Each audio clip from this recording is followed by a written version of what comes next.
একটা এই বাগানের ভিতরে অনেক গভীরে দেবতা বৃক্ষ বলে এই বাগান শিল্পীরা। শিয়াল দেখতে পাচ্ছি, আমি জানি না ক্যামেরা ক্যাপচার করতে পারছে কিনা। চা বাগানের শিয়াল ওই দূরে দেখেন, দেখা যায়। কি বানাচ্ছ তুমি? পাতি চোখা। কি নাম এটা? পাতি ভর্তা। পাতি ভর্তা। কি কি দিয়ে করতেছো কত? লাগুলোতে আমরা কি এখন সঠিক রাস্তায় আছি রে, নাকি আবার হারাইলাম? না না না, সঠিক রাস্তায় আছে। সঠিক রাস্তায় আছি না? একটি পাতা দুইটি কুড়ি, এটা যদি আপনি কাঁচা খান, কাঁচা খেলে এটার আলাদা একটা চায়ের যে একটা চাঙ্গা ভাব সেটা পাওয়া যায় এবং একটা এনার্জি পাওয়া যায়। তো আমি পথে পথেই বাসা বাঁধি, মনে ভাবি পথ ফুরালো, কোন অনাদি কালের আশা হেথায় বুঝি সব পুরালো, কখন দেখি আধার ছুটে স্বপ্ন আবার যাই যে টুটে, পূর্ব দিকের তোরণ খুলে নাম ডেকে যায় প্রভাত আলো। আজ আমরা যাব চা বাগানের অনেক গহীনে। চা বাগানের গহীনে নাকি অনেক সৌন্দর্য লুকিয়ে আছে, রহমানের কাছে শুনেছি। আজ সেই সুযোগ রহমান আমাকে করে দিয়েছে। আমার বন্ধু সুফি গোলাম রহমান, ওর বাড়ি শ্রীমঙ্গলের মহাজেরাবাদ, চা বাগানের ভিতরেই বলতে গেলে ওর বাড়ি একদম, ওর সে বাড়ির থেকে বের হলেই চা বাগান এবং রাবার বাগান। তো ও সেই ওর কল্যাণেই আজ এই চা বাগানের ভিতরে সৌন্দর্য দেখব এবং আপনারাও দেখবেন। সুফি গোলাম রহমান আমার বন্ধু। একটা রাবার গাছ, রাবার গাছের ভিতরে অর্কিড, যে বিচি হয়, বিচি ফাইটা যায়, এই সময় ফাইটায় ঠাস ঠাস করে যে আওয়াজ পাচ্ছেন, এরা পড়তেছে যে ঘন রাবার বাগান। এটা একটা গহীন ভিতরে, আমরা অনেক ভিতরে চলে আসছি। একদিকে রাবার গাছ বাগান, তারই ঠিক এই পাশটায় অনেক গহীন চা বাগান। সাইড দিয়ে ওই ঢালুতে ওই দিকে নেমে গেছে, আমরা ওই দিক দিয়ে আসছি। অনেক উঁচু, অনেক গভীর, খুব নিরিবিলি। একটি পাতা দুইটি কুড়ি, এটা যদি আপনি কাঁচা খান, কাঁচা খেলে এটার আলাদা একটা চায়ের যে একটা চাঙ্গা ভাব সেটা পাওয়া যায় এবং একটা এনার্জি পাওয়া যায়। তো আমি এখন সেটা একটু খেয়ে দেখি। এই যে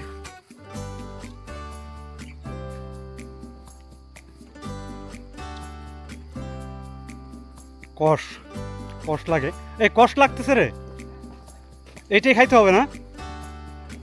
আচ্ছা দেখি ক্লান্তি দূর হয় কিনা, জানাবো আমি আপনাদের। এখন আমাদের এই চড়াইটা আবার উঠতে হবে, যে দেখতে পাচ্ছেন এই যে ঘোরা না, এখন আমরা সহজ রাস্তায় আসছি। এই টিলাটা আমাদের আবার আমরা বেয়ে বেয়ে উঠবো। চলুন উঠি। এই যে খাড়া খাড়া বেয়ে বেয়ে উঠতে হচ্ছে। তো লাঠি থাকলে খুব ভালো হতো না রহমান? লাঠি থাকলে, যে কারণে পর্যটকদের হাতে, যারা ট্রেকিং করে ওদের হাতে দেখি লাঠি, এটা জানলে লাঠি। এই যে রহমান ছাতা ভর দিয়ে উঠতেছে। আমি তো শিয়াল দেখতে পাচ্ছি, আমি জানি না ক্যামেরা ক্যাপচার করতে পারছে কিনা।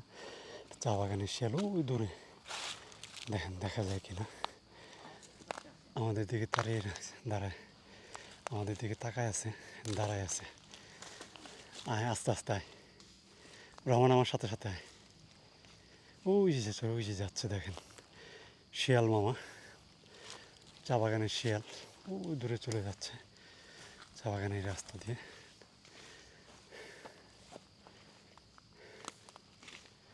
ওই যে দাঁড়াইছে, আবার দেখি পাওয়া যায় কিনা।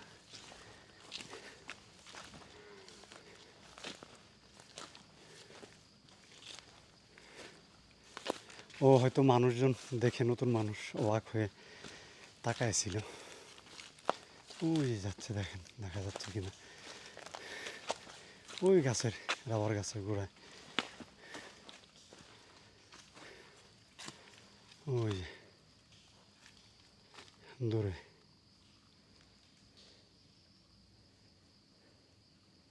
শিয়াল মামা, হায়।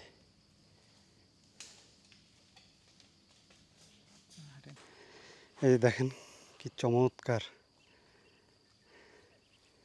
নিরিবিলি।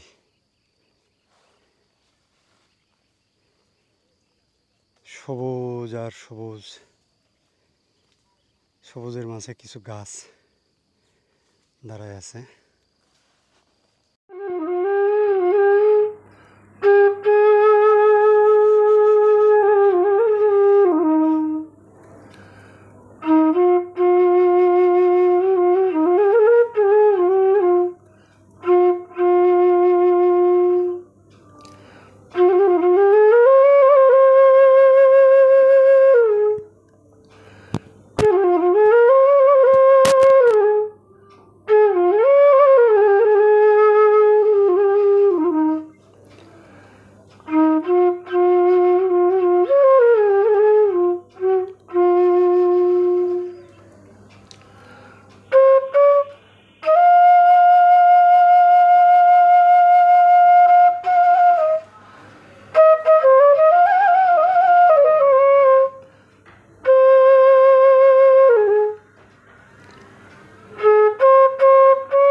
কি পাখি বাসা করে ওইখানে? ওই যে দেখতে পাচ্ছেন এখানে মাছরাঙায় বাসা করে। আমরা চেষ্টা করব সেই দু একটা বাসা আপনাদের দেখার জন্য।